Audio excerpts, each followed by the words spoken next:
For this episode of The Wine Travelers, we go to Tuscany for the story of winemaker Pierluigi Giacchi. As the birthplace of the Renaissance movement, for hundreds of years the region has attracted travelers from Europe and beyond who came to sample its magnificent scenery, art, architecture, food, and of course its wine. In the center of Tuscany is the medieval city of San Gimignano, famous for its beautiful stone towers. Pierluigi is very proud of his family's long history. 1720, Bartolomeo arrived here. And from 1720, he started to produce wine. And in 1925, my grandfather Bartolomeo had 18 children. No television, my friend. And he make a lot of children, 18, and after they married all over the Tuscany, and they started to produce wine. Me, I am the Pierluigi of the 13th generation, and my son is the first, number one of the 14th generation. His name is Emanuele Bartolomeo. And the son of my son, it will be Gaetano. The son of Gaetano, it will be Angelo. For all the 15th generation. This is my history. Tuscany is most famous for its red wines, and most of these are made from the Sangiovese grape. Brunello from the town of Montalcino, Nobile from the town of Montepulciano, and of course Chianti from the Chianti region are all wines made from Sangiovese. While known more for reds than whites, the Tuscany region does produce two very old, very famous white wines. The first is Vernaccia from San Gimignano.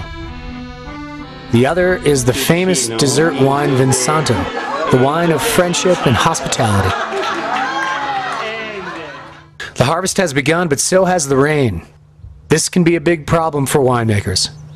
Not only does it dilute the alcohol content of the wine, but long periods of rain can lead to serious mold and rot problems in the grape clusters. This night and the last 2 nights rained. In Montepulciano rained, in Greve Chianti rained. So if rain for 2 weeks, we lose all our grape. Big problem. But we hope in our God. We hope.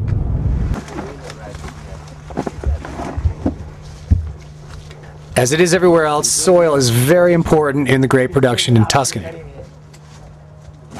This is the vineyards where we produce the Chianti, regular Chianti.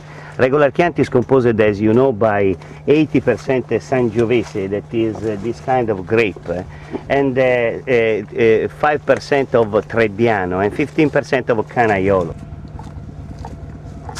Pierluigi explains that Sangiovese is widespread in Tuscany because it can withstand soils that don't drain very well.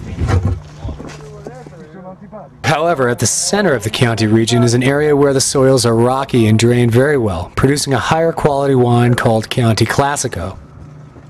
And when the soil drains, the grape become with more sugar, less big,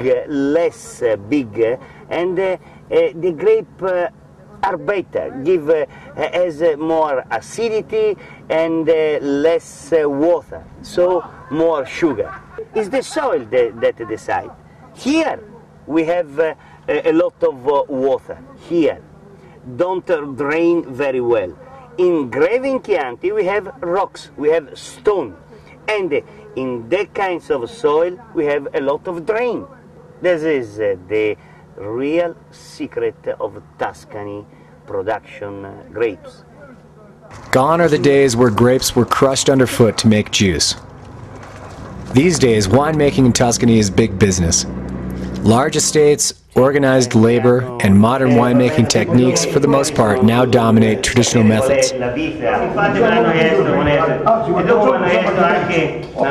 But at least in Pierluigi's vineyards, workers break for a simple, quick lunch, wine is still drunk, and the grapes are still picked by hand.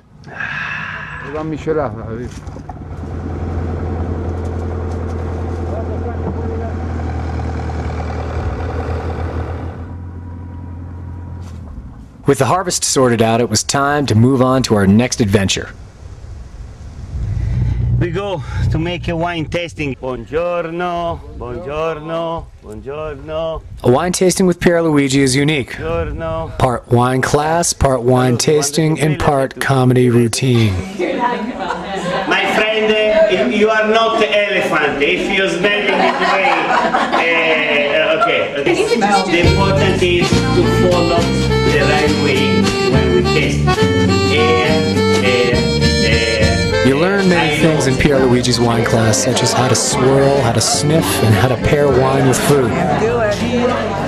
But the most important point he drives home is that you have to hold the wine in your mouth for at least 10 seconds to really understand its flavors.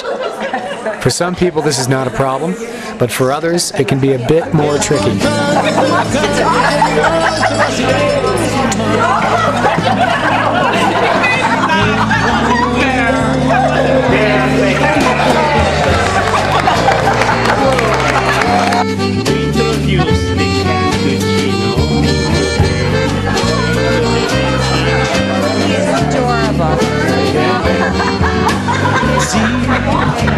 I'd like to bottle him and bring him home in bottles.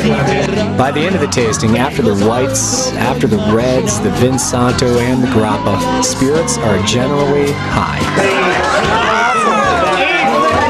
This was the most fun we've ever had. Well, only come back to Luigi. I love you. I thank you very much again, and I hope that you remember something of this. Hallelujah. Bye.